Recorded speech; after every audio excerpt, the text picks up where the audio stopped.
Ak vás zaujímajú mimozemské civilizácie, mimozemský život alebo mimozemské bytosti, ste na správnom mieste. Podelím sa o moje skúsenosti a znalosti a v tomto videjku sa budeme venovať vesmírnej konštelácii Líre. Dopredu oznamujem, že toto video bude jedna z mnohých, čo sa týka Líranov, pretože o tejto tematike Líranov môžem hovoriť celý deň a je nutné to rozdeliť na nejaké časti. A hneď predtým, než začneme, chcem zdôrazniť, že toto je moja 100% pravda, čomu ja verím, že viem, že tieto mimozemské bytosti, civilizácie existujú, niektorí sú tu dokonca medzi nami. Nikoho a nikdy v živote nebudem presviečať o svojej pravde. Vytvorte si svoj vlastný názor a niektorí z vás, ktorí sledujú toto videjko, v blízkej dobe uvidia na oblohe mimozemské objekty, vo snoch uvidia mimozemšťanov alebo telepaticky sa budú dorozumievať s mimozemskými civilizáciami.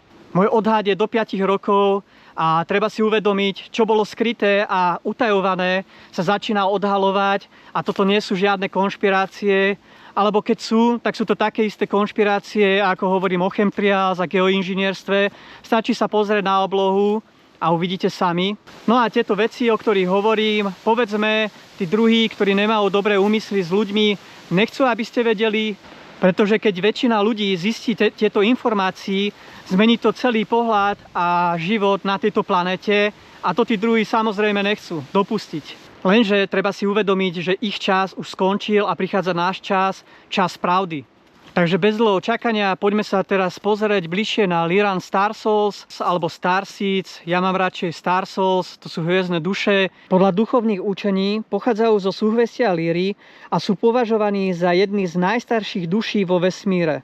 Hovorí sa, že na Zem prinášajú starodávnu múdrosť, poznanie a skúsenosti nazbierané počas mnohých životov.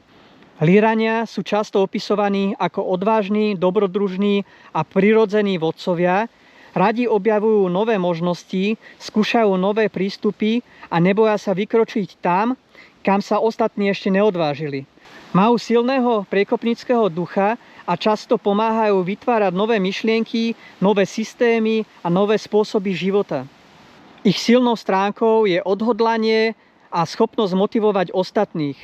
Keď niečomu veria, dokážu ísť za svojím cieľom s veľkou vytrvalosťou a svojim nadšením inšpirovať aj ľudí okolo seba. Lírania majú zároveň veľmi silnú potrebu slobody. Nemajú radi slepé nasledovanie autorít a často si vytvárajú vlastný názor. Veria, že skutočný osobný rast prichádza vtedy, keď človek prekoná svoje ego, pozná sám seba a nájde vlastnú cestu. S Líranmi sa spájajú rôzne symboly, najčastejšie sú to mačky, levy a dravé vtáky, najmä orly. Tieto zvieratá symbolizujú odvahu, silu, nezávislosť, múdrosť a schopnosť vidieť veci z vyššej perspektívy. Mnohí ľudia, ktorí sa identifikujú ako Lyran Star Souls, cítia prirodzené spojenie s mačkami.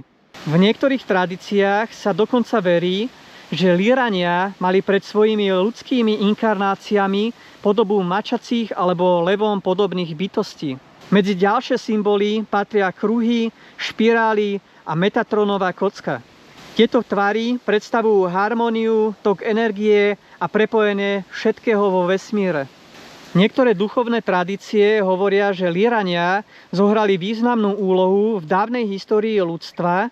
Podľa týchto príbehov pomáhali civilizáciám Atlantíde a Lemúrii a odozdávali im poznatky o práci s energiou a o fungovaní fyzického sveta.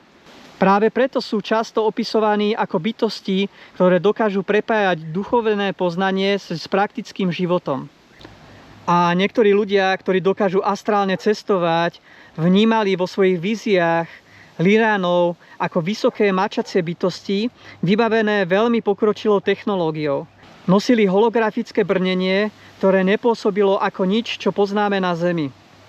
Po skončení misií toto brnenie prebrali robotické alebo droidské bytosti, ktoré ho upravovali a znovu nastavovali.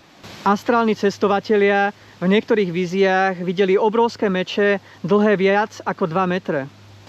Či už tieto príbehy vnímame doslovne, symbolicky alebo ako duchovné posolstvá, ich hlavným odkazom je odvaha, sloboda, múdrosť a osobný rast a schopnosť vytvárať nové cesty pre seba aj pre ostatných. Sice astrálne cestovanie som sa momentálne ešte nenaučil, ale viem sa to naučiť a hoci kto z vás, ktorý sleduje toto video, sa to tiež dokáže naučiť. Chce to iba vytrvalosť proste a disciplínu, ale čo dokážem je telepatia. Telepaticky sa dokážem naladiť na tieto bytosti a bolo mi oznámené, že môžem o týchto veciach rozprávať, aby sa začalo viacej a viacej ľudí prebudzať z tohto spánku, že nie sme sami. Takže keď ste to dokúkali sem, pravdepodobne vás asi zaujíma táto tematika a vytvorte si aj tak vlastný názor, nebudem vás presviečať, je to iba začiatok, budete vedieť o tom viacej a viacej. A na záver ešte chcem spomenúť, ak uvidíte v médiách, hoci kde na svete, ale aj na Slovensku, keď uvidíte v televíziu alebo hociaké médiá, ktoré vám ukážu mimozemšťanov, budú to tí zlí, pretože televízia a celkovo médiá mainstreamové ovládajú ľudí formou strachu a nikdy vám neukážu láskyplné bytosti, ako vám budem ukazovať ja v týchto videách. Pretože ešte raz opakujem, mainstreamové médiá vás dokážu kontrolovať formou strachu, aby ste sa báli a verili, čo oni povedia. Keď sa vám toto videjko páčilo, prosím, dajte mi like, komentár, odber, zdieľajte na všetkých sociálnych platformách tieto videá. Môžete ma nájsť na YouTube, Facebooku, Instagrame, TikToku. Mám vás všetkých veľmi rád, aj tých dobrých, aj tých zlých, lebo viem, čo príde. A jednu vec vám odkazujem ja, aj galaktické bytosti. Budúcnosť máte všetci vo vlastných rukách tu a teraz. Čau, čau.